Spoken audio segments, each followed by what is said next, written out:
Hello मेरे प्यारे बच्चों, आप सभी का स्वागत है अपने इस नए वीडियो में और नए क्लास में। आज का इम्पोर्टेंट वीडियो होने वाला है, तो आज का वीडियो पूरा देखना और ताकि आपको हर एक शब्द आसानी से समझ में आए। और बहुत ही आसान लैंग्वेज में है पंचलाइट कहानी का सारांश। बहुत ही शब्दों में और कम शब्दों में आप आसानी से इसको लिख सकते हैं। तो देखते हैं क्या है। पंचलाइट की कहानी रेणु जी की एक आंचलिक कहानी है, जिसमें बिहार के एक पिछड़े गांव के प्रवेश का सुंदर चित्रण किया गया है। क्या है? पंचलाइट जो है कहानी रेणु जी की एक आंचलिक कहानी है, जिसमें बिहार के एक पिछड़े गांव के प्रवेश का सुंदर चित्रण किया गया है। महतो टोली के अशिक्षित लोग हैं। क्या है इसमें? महतो टोली के अशिक्षित लोग हैं। उन्होंने रामनवमी के मेले में पेट्रोमैक्स खरीदा, जिसे वह पंचलाइट कहते हैं। क्या उन्होंने जो है महतो टोली के लोगों ने रामनवमी के गांव का जो रामनवमी का मेला था उसमें एक पेट्रोमैक्स खरीदा और उसको जो है पंचलाइट कहते हैं। पंचलाइट को यह सीधे साधे लोग सम्मानजनक समझते हैं।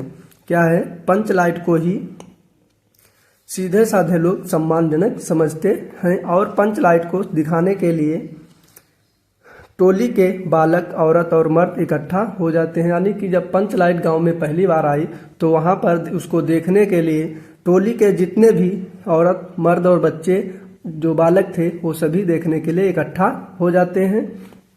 और सरदार अपनी पत्नी को आदेश देता है कि शुभ कार्य करने से पहले वह पूजा पाठ का प्रबंध कर ले। यानी कोई भी शुभ कार्य करने से पहले पूजा पाठ किया जाता है। तो उसी प्रकार सरदार अपनी पत्नी को आदेश देता है कि शुभ कार्य को करने से पहले वह पूजा पाठ का प्रबंध कर ले।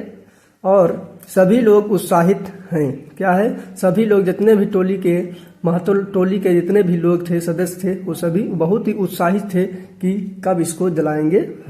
तो देखते हैं फिर आगे है। परंतु समस्या यह है कि पंचलाइट जलाएगा कौन, क्योंकि पंचलाइट को जलाने के लिए सीधे साधे लोगों को नहीं पता था। क्या है जो है समस्या यहाँ पर यह आ गई कि पंचलाइट को जलाएगा कौन, क्योंकि वो अशिक्षित लोग थे और सीधे साधे लोग थे, उसको जो है पंचलाइट को जलाना नहीं जानते थे।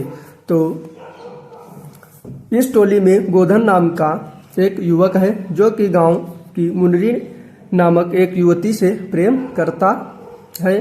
क्या है? इस टोली में एक युवक है जिसका नाम गोधन था, जो मुनरी नाम की एक युवती से क्या करता है? प्रेम करता है। मुनरी की माँ ने पंचों से शिकायत की थी कि वह घर के सामने से सलीमा का गाना, यानी यहाँ सिनेमा नहीं होगा, सलीमा का गाना,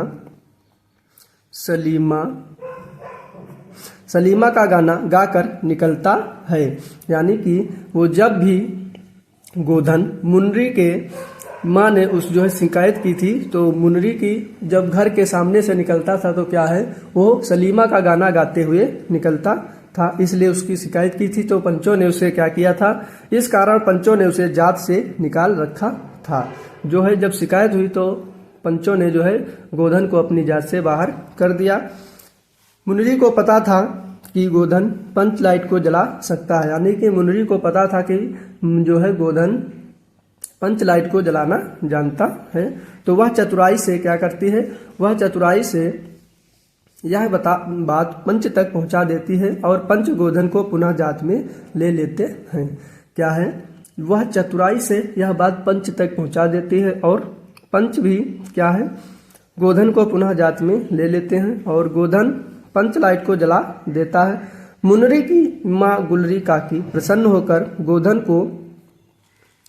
गोधन को शाम के भोजन में निमंत्रण दे देती हैं और पंच भी अति उत्साहित होकर गोधन को कहते हैं। यानी पंच भी बहुत ही उत्साहित और बहुत ही प्रफुल्लित हो जाते हैं। जब पंचलाइट जल जाती है तो बहुत ही खुश होते हैं और बहुत आनंद पूर्वक क्या कहते हैं, तुम्हारा सात खून माफ खूब गाओ सलीमा का गाना। और पंचलाइट की रोशनी में लोग भजन कीर्तन करते हैं और उत्साह मनाते हैं। तो केवल मोस्ट इम्पोर्टेंट थी ये कहानी का सारांश है पंचलाइट के, और बहुत ही आसान शब्दों में आपको मैंने बताया।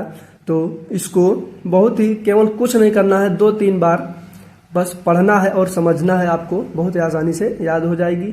तो तब तक ले धन्यवाद, मिलते हैं अगले वीडियो में।